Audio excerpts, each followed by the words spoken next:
Hey everybody, Lazerbolt here, and welcome to another episode. Today we're going to take this amazing Blackbird simulation C-130J Hercules for a spin. I'll show you how to navigate using the AFCS Autopilot system. This 3030 is still in early beta release, but it's coming along nicely. Yeah, it's no secret that the C-130 is my favorite aircraft, and this one for sure is going to be my favorite Herky-bird in the future. It's fantastic, man, I love it. Now if you look down here, just below and to the left of the throttle quadrant, you'll find the AFCS panel, or Automatic Flight Control System. This is basically your autopilot. Use the switch right here to engage the autopilot main, and then use the knob over here to control the pitch of the aircraft and control your vertical speed. Now let's use the altitude selector knob to climb to a specified altitude. Let's climb up to 10,000 feet. Your desired altitude is displayed right here.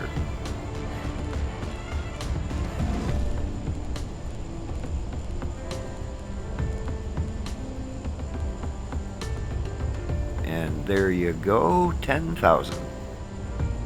Now if you hit the altitude hold button right here, it will just hold your altitude at wherever it is currently. But if we hit the altitude select button, it will level out the aircraft at the selected altitude. Like that.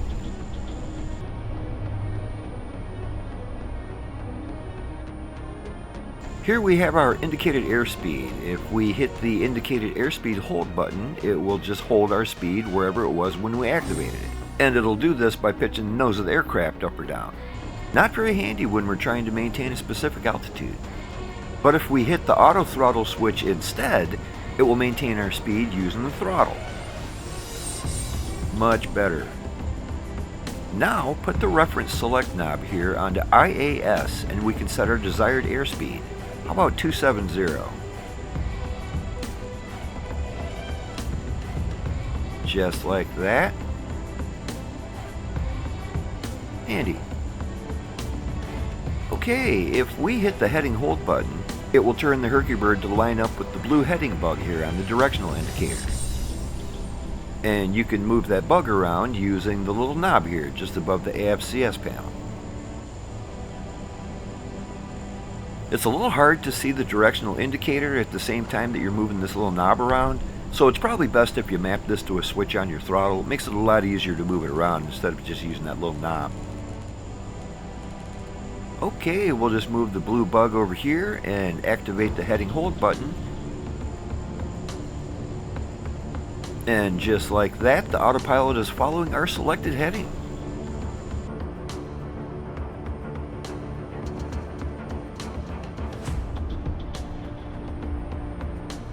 Alright, now let me show you how to use the nav function here to fly to a specified location. Let's bring up the map on our EFB and move the camera down here. This here is the CNI-MU panel, or Communications, Navigation, and Identification Master Unit. It's got your comms radios, navigation radios, your friend or foe identifier, and all kinds of other good stuff. And this here direct intercept button functions pretty much like a direct to button on a normal GPS. So let's set a course for Echo Tango Sierra India here. And just use the keypad to punch it in. Echo Tango Sierra India. Now when we hit this little key here on the side, it'll push that destination out to the flight plan like that. It's 149 miles away at a heading of 077. This little green light down here indicates that it's a valid entry. Now hit the execute button and the flight plan is pushed out to the navigation system. Note that it won't let you do this on the ground. You have to be up in the sky to plot a direct course. Now we use this button on the upper panel here to check your nav source. Just make sure that the CDI is set to iNav 1 and then hit the nav button. And just like that, we're changing course to our desired airport. Man, just look at that. I love this Blue Angel's Fat Albert. Neat. There is a great documentary on Amazon Prime right now about the Blue Angels, and they show the Fat Albert a lot. Legendary aircraft. Okay, now don't be alarmed if it appears the aircraft is turning past the selected destination at first. It's just lining up with the course that was created when we hit the execute command a few miles ago. We'll give it a few minutes to get back to that course, and look at that. Just that easy, and now we're on our way to Echo Tango Sierra India.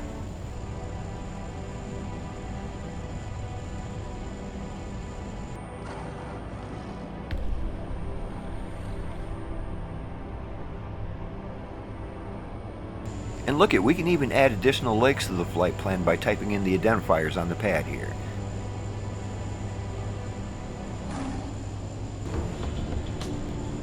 Then hit the next button in line up here and bingo. Let's go ahead and add Lima Oscar Whiskey Kilo too.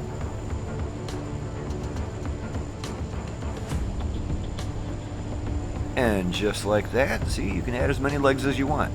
Now hit that execute command and we're on our way. Okay, now let me show you another way to create a simple flight plan. This time we're going to use the legs button. I like doing it this way because the legs button actually allows you to create a full flight plan while you're still on the ground. After you hit the legs button, make sure that you begin the flight plan at the current airport. We're sitting here in Zurich at Lima Sierra Zulu Hotel. Now go up to the dotted line here and we'll make that the beginning of the flight plan.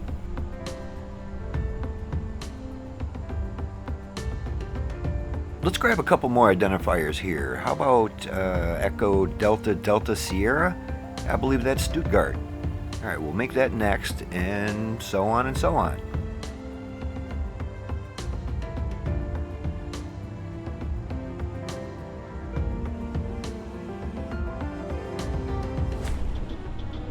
And looky here, we got ourselves a nice 3-leg flight plan beginning in Zurich.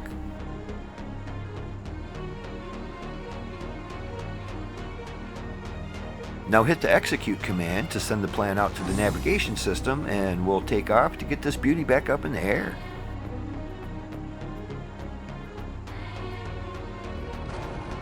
Now that we're in a nice stable flight and the autopilot is turned on, let's go ahead and hit the nav button here.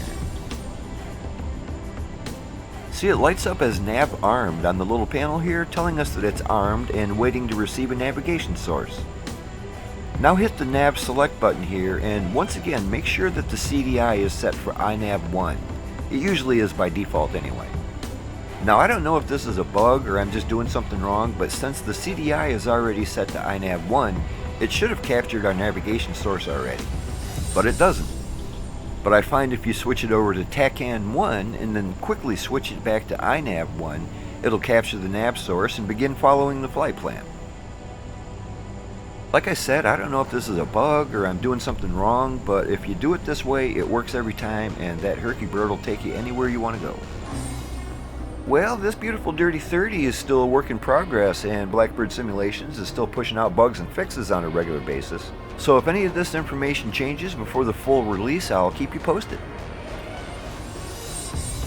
Alright guys, if you enjoyed this video, please like and subscribe, and if you have any questions or comments or additional information that could be helpful, just leave that down below. Thanks for watching guys, and we'll see you next time. Bye now.